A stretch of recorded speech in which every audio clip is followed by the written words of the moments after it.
ఏడు పదులు దాటిన దేశసేవ, ఏడు కడలులు దాటిన ఖ్యాతి, మెండుగా నిండగా నేడు భారతి బిడ్డకు సగర్వంగా చేసే పుట్టినరోజు.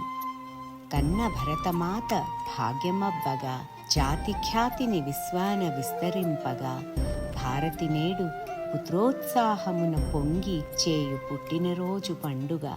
దేశసేవయే యోగమన్న ధీరుడు, దేశవాసులు సొంత కుటుంబమని, దేశ వారసుల వికాసమే ధ్యేయమని, దేశ ప్రగతే పరమావధిగా నున్నవాడు, విద్య ఉన్నవాడు, వినయ సంపదల వెలుగు పాత్రత పెంచుకున్నవాడు, పెంచునోయి దేశ సంపదను ఎంచలేని స్థాయికి ఎదిగినవాడు.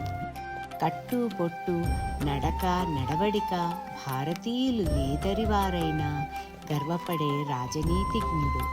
క్షాత్రధర్మ పాలనేగాక బ్రహ్మ జ్ఞానాకాంక్షాపరుడు.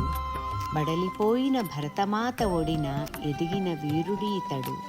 దేశక్షేమానికై నిలిచినవాడు, బ్రహ్మచర్య దీక్ష పూని ధర్మ సంస్థాపనకై దేశక్షేమము కోరినవాడు. ఏడు పదులు దాటిన దేశసేవ, ఏడు కడలులు దాటిన ఖ్యాతి, మెండుగా నిండగా నేడు భారతి బిడ్డకు సగర్వంగా చేసే పుట్టినరోజు. కన్న భరతమాత భాగ్యమబ్బగా, జాతి ఖ్యాతిని విశ్వాన విస్తరింపగా, భారతి నేడు పుత్రోత్సాహమున పొంగి చేయు పుట్టినరోజు పండుగ.